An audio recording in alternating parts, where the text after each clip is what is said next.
Hey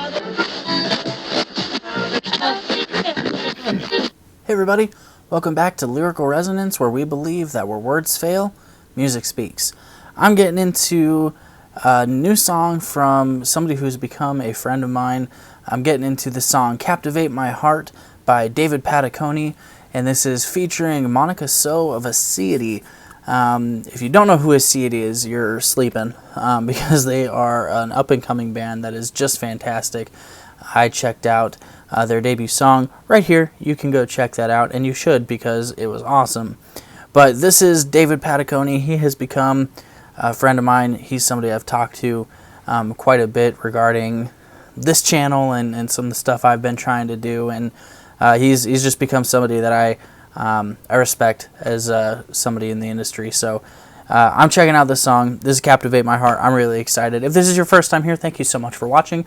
I really appreciate you taking the time to do this. If you like what you see by the end of this, I'd ask you to hit the like button and subscribe to the channel, because where words fail, music does speak, and we're going to continue listening to what it has to say. So let's do that now with David Pataconi and Monica So and the song Captivate My Heart.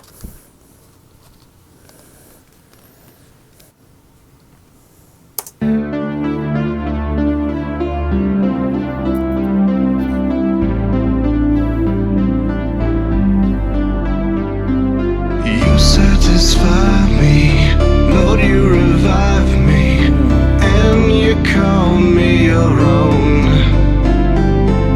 You captivate me, you reinstate me before your throne.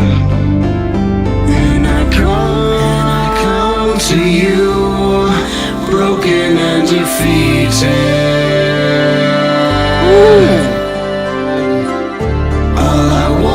Is you, you're all I've ever needed.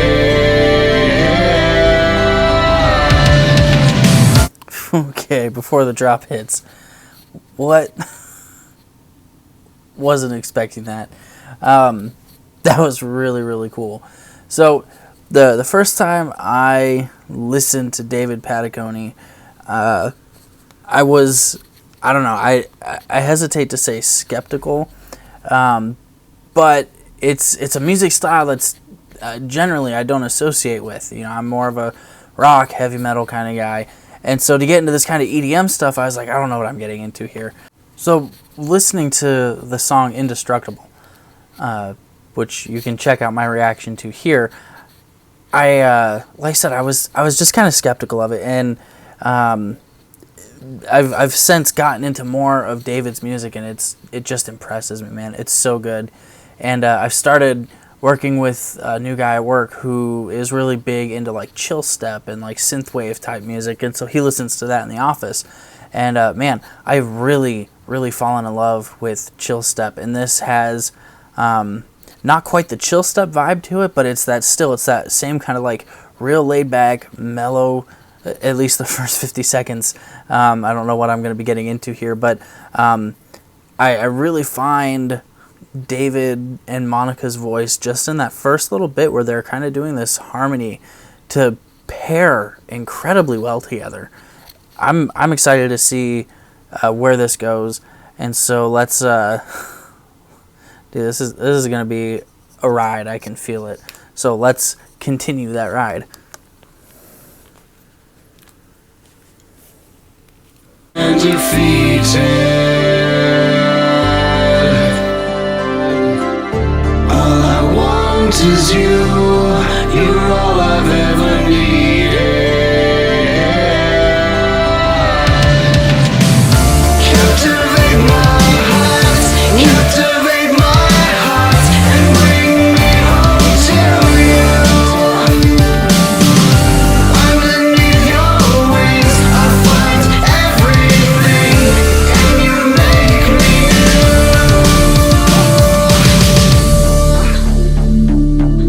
I love that synth sound, man.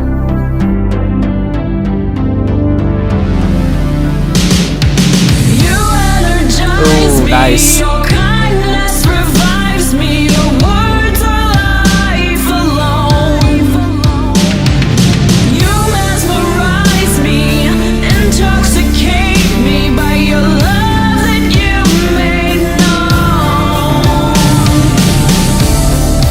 this is okay. I'm gonna back it up because I want to hear that verse again, simply because if you go check out Aseity and you listen to their song "Losing Myself," I knew Monica could sing. Like, she's an excellent vocalist, but her voice takes on a new, like, this is gonna sound weird, but it takes on like a new texture here, where it's got this. There's a tone in it that I want to hear again because it was really, really, really cool, and had such a different and subtle like shift in sound from what she did with "Losing Myself." So I want to hear that again. So I'm backing it up because I want to hear that again because it sounded dynamite, dude. You energize me, your kindness revives me, your words are life alone. You mesmerize me, intoxicate me by your love that you made known.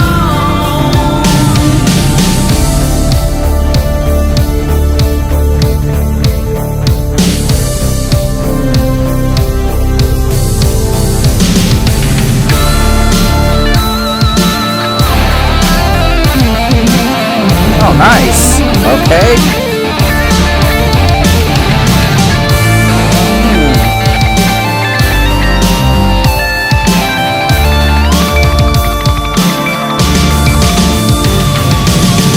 Nice little guitar solo in there. I wasn't expecting. That sounded really good.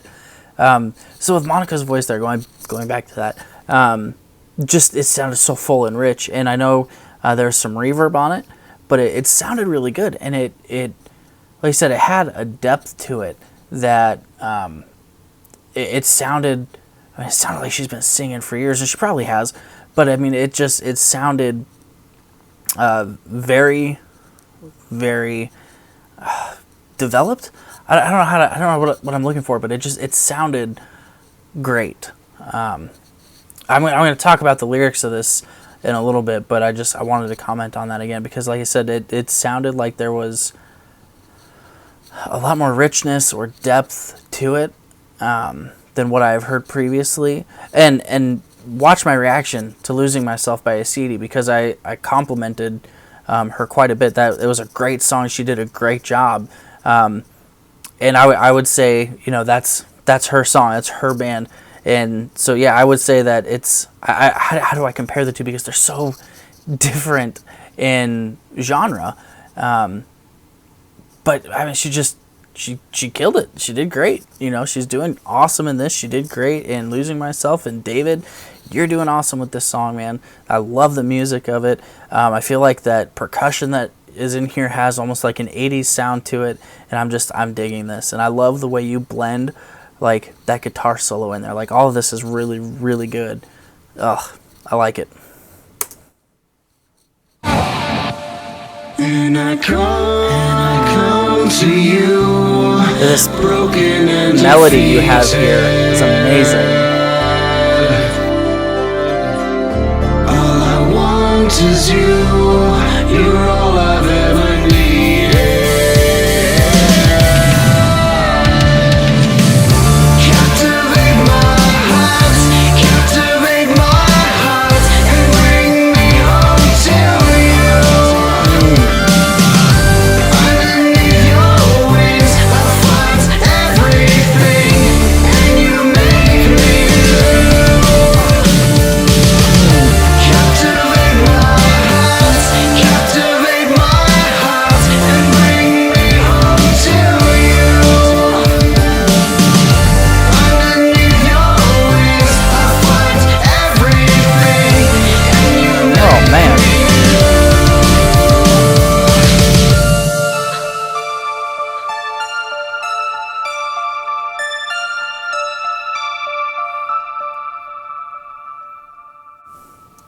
All right, I'm gonna listen to that part again because that last chorus was so good. Like, if you couldn't move during that, I don't want to know. Like, that was awesome, man. That sounded so good. Ugh, that the groove that had the beat, the rhythm, it took it up a notch. It was just so good, so well delivered. Let's do it again because I can. I'm in control of it. We're doing it again. And I come to you, broken and defeated. All I want is you, you're all I've ever needed. Captivate my heart, and bring That bass line. me to you.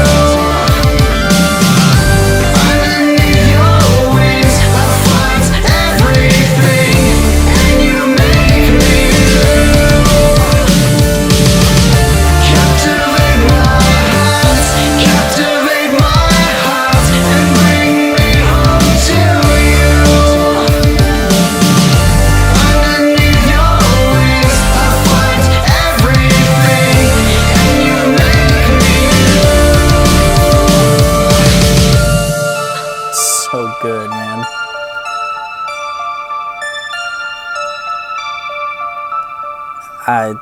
I dig it a lot. So good. So I have a much greater appreciation for this particular branch of music thanks to my coworker, whose name incidentally is Dave. But we listen to this kind of stuff at work all the time, and it's made such an impact on me, and I really enjoy it. And so this, man, I love this. I love the structure of it, the pacing, the production. I think if I had a nitpick, it would be I feel like the voices could have been brought up a little bit more. But it was really good, and it was delivered phenomenally. And David, your voice sounds amazing in this song, and Monica, absolutely slayed. Really good job. I think when you feature somebody on a song, they should be kind of a standout part. Like it bothers me when you see features where like they just maybe do like a harmony in the chorus instead of actually like own part of the song. So I like I said, I feel like when you bring somebody into feature, their feature should be a prominent aspect of the song, and that definitely was the case here. So job well done. Really, really cool. Lyrically, this feels very much like a love song. And I know I've seen people that get like really upset when Christians make love songs about God because it seems almost like Jesus is my boyfriend kind of music or something like that, which I've never understood because from the Christian faith, like that should be the case. Like, not that Jesus is our boyfriend, but he should captivate our heart. Like, pursuit of him is supposed to be the thing that drives us. It's supposed to be the thing that has us just, it should be what gives us purpose. It should be what gives us life. It should be the thing that we're pursuing with everything we do. And so it's one of those things where, man, it's gotta be, if we're gonna claim Christ, if we're gonna be his followers and say that's our purpose, then it should captivate our heart. It should captivate every aspect of our lives, and it should be seen in every aspect of our lives. That's one of the things that's always bothered me when I hear people say, well, I'm a Christian in a band, or we're a band, we're all Christians, but we're not a Christian band. Like, okay, at least you're being honest about it, but I've never understood that because people seem to like want to shy away from saying I'm a Christian or we are a Christian band. And that's why bands like The Protest, Seventh Day Slumber, 1,000 Foot Crutch, I'm trying to think of many, there are many others, Convictions, Relent, you could go on and on. There's so many bands, Then It Ends, that are 100% completely committed to being Christian before they're a band. And I think that's absolutely consistent with the Christian worldview, that if I'm going to come to Jesus and I'm going to say he's the Lord of my life, then that means every last part of it. Every last part of my life has to belong to him. I can't give him like a parentheses. I can't be like, I'm going to hold on to what I've put here in this little bracket. This is the part of my life you don't get. No, if I'm surrendering to him, it's complete and total, and he's captivated me. You know what I mean? And so it's man, this is so good. And from just a concept of it coming across almost like an 80s love song, I think is really smart, because it fits the sound of it, and it just the way they have presented this is beautiful and very, very well done, and I love that, and so I enjoyed it. I'm trying to think what else I could pick up on. Like I said, the only real nitpick I had is that I feel like the vocals could have been brought up in the mix a little bit more to give them a little bit more definition. But other than that, I mean, it was solid through and through, man. This was so good, and I love the premise of how they're coming to Jesus. They're coming to him broken. He's everything they need, and that's kind of it. Like, if we're coming to Jesus, like it starts with an understanding that we're broken, we're a hot mess, and I apply this to myself all the time. Like, I tell people, like when I start going off on like a tangent or whatever, I tell them like everything I'm saying applies to me. I'm a hot mess on the best of days that is just as much in need of God's grace as the next person. And so, man, it's so good. I love this song, man. So awesome. Really, really well done, David. I really, really enjoyed this, and Monica, you did a great job. So here's what you have to do now. You have to go check out more of David's music. Check out Aseity if you haven't already, because they're great, and big things for both of these guys, definitely. Very, very, very solid track. Great collaboration. Really awesome. I don't have to rate it, but I'm going to rate it. I'm going to give this song... I'm going to give it an 8 out of 10. It's up there as like a top tier song. I really, really enjoy this. It's very well done. Excellent, and I think the message of the song is on point. Let God captivate your heart. He's got to be, if we're going to claim him, he's got to be what we pursue before anything else, before accolades, before rewards, before pats on the back, or anything. We got to be pursuing Christ and making him the number one priority in our life, and making him known right up there with it. It's not just knowing him, but it's making him known. If he's in our lives, he should be reflected in how we live and the things we do and the things we say and the way we treat other people. I'm sorry, I keep going back to that and harping on it, because I've seen stuff going on in the Christian music scene just in the last 48 hours that is kind of frustrating to me, to see the bickering and the fighting that's been going on because of some awards. It just grinds my gears a little bit. It's bigger things, more important battles, guys. It's not worth our time, quite frankly, to be arguing over awards. Anyway, I digress. Rein it in. Let me know what you thought of this song. I want to hear your thoughts. If you thought it was good, bad, indifferent, in between, scale of 1 to 10, 1 being terrible, 10 being amazing. I want to know what your thoughts are. I speak sometimes. And if there are any songs you want me to get into, please leave me a comment, or you can email me here at lyrical.resonance.ia@gmail.com, and I will add it to my schedule. This video is a day late. Typically, I release on Monday, Wednesday, and Friday. I'm releasing this on a Saturday because my week got a little carried away. Anyway, thank you so much for watching. I really do appreciate you taking the time. It means more to me than I could ever say. If you liked what you saw, I'd ask you to like the video, and if you haven't already, subscribe to the channel to stay up to date with everything I'm doing, because where words fail, music does speak, and we're going to continue listening to what it has to say. So, before you go, consider looking at one of these videos, because you might find a song that maybe you haven't heard yet, or you might just want to hear my thoughts on it. Either way, take a look at one of these two songs, and I'll see you over there. But until then, stay safe and be blessed. We'll see you soon.